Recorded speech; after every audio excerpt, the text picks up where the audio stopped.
When I started teaching here at Montevallo, I actually had a full head of hair. And so, like rings on a tree, you can look at pictures of me as it's slowly leaving me. When I was informed that I received this award, they told me that I would need to speak this evening, and they said, keep your speech limited to 5 minutes or so. And I failed to inform them that I've been teaching for 30 years and I'm hardwired. It's 50 minutes you're going to get. What's up behind the podium? Anyway. I must begin by thanking the alumni and alumna who recommended me, or in this case, Dr. Truss. And I'd like to thank the committee members who saw fit to vote for me, I guess, for this award. I am absolutely, truly humbled by this. When they came into my classroom announcing this award, I was literally blown away. It really took me by surprise. Although in the back of my mind, I was really playing the words of Martin Luther through my head, saying, historians are the most useful people, and they can never be honored, praised, and thanked enough. I'd like to begin my talk tonight commenting on the people sitting with me here at the head table, acknowledging them and the special place that they have in my life and here at Montevallo. We'll start with my dear friend Joe Walsh, who for me has been the superlative of friendship and the true mark of Southern gentility. Thank you very much. Being a Yankee boy, you see. I of course have to thank Dr. Ruth Truss, a vision of academic collegiality, always cheerful, with a smile and kind words, an individual truly loved by both students and co-workers in a way and to a degree that I could never be. My friend for 27 years, Dr. Clark.hultquist, who I first met in our graduate school days at the Ohio State University. And Clark is a far more innovative and creative teacher than I could ever be, and I simply try to live up to the high level of teaching creativity that he helps to set for our program. To my dear friend Susan Vaughn, who has, from my first days here at Montevallo, taken me under her wing as an older sister. I cherish her 25 years of sisterly advice. For years we shared offices next to each other, and I remember the sound of her distinct voice every morning yelling through the wall, "Barone, get in here!" To my dear son, William, I might not always live up to your expectations of me as a father, but you always exceed my expectations of you as a son. And finally, to my dear wife, Deborah, as Martin Luther said about his wife, Katie, and holds just as true for her, I would not trade her for all the wealth of Venice or all the kingdom of France, for God has given her to me and me to her. No one could be a better partner for me in the enterprise of life.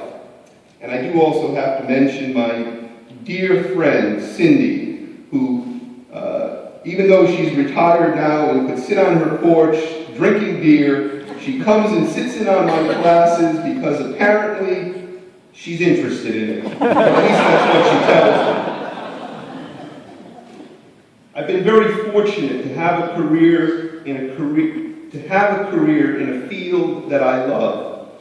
Not all who set out on an academic path end up finishing the journey. And when one begins this path, you have to realize that very likely you're not going to end up in your native homeland. And that I was willing to accept, and that I thought I was prepared for.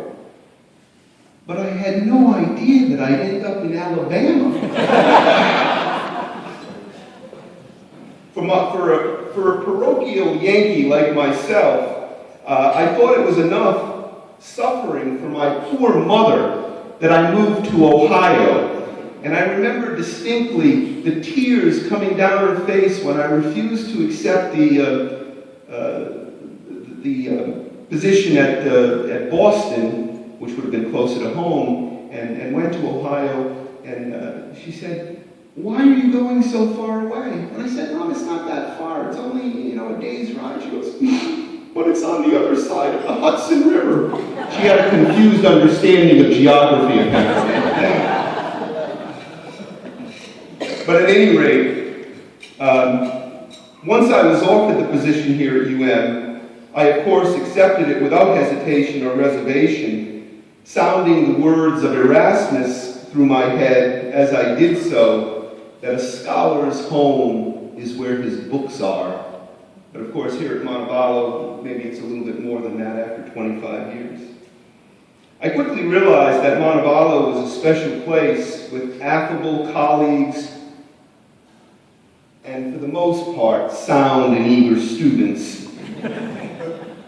I have never looked back with any reservation or regrets about my decision to journey south of the Mason-Dixon line, and for 25 years have called Montevallo my home.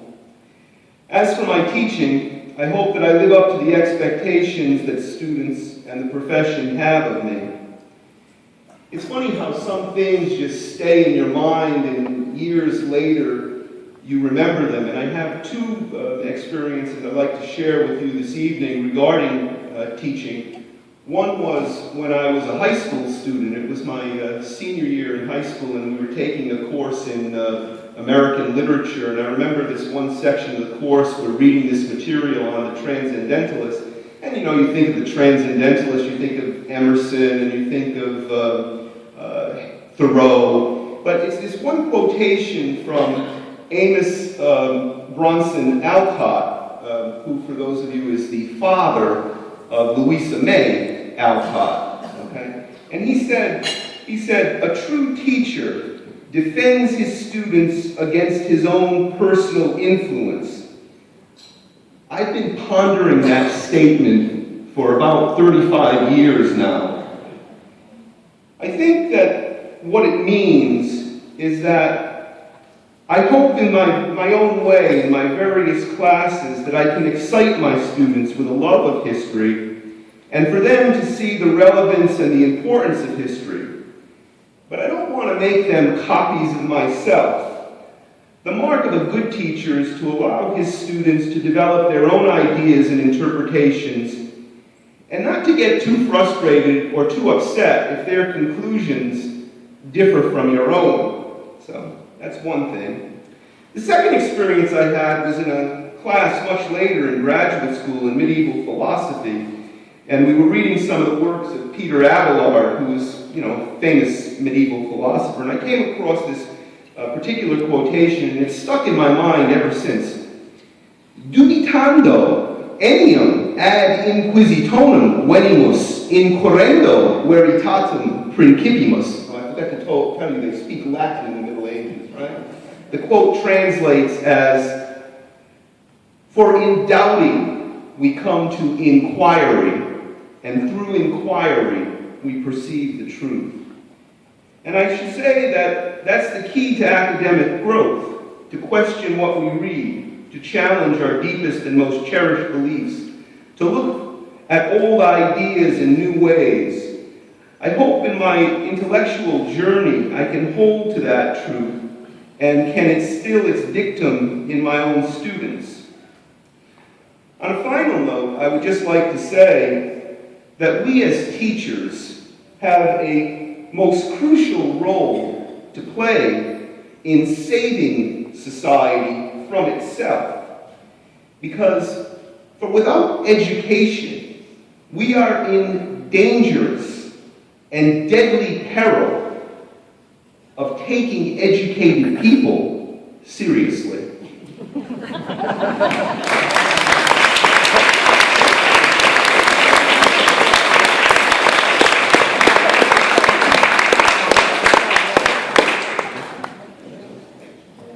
This also is a cash award. Thank you.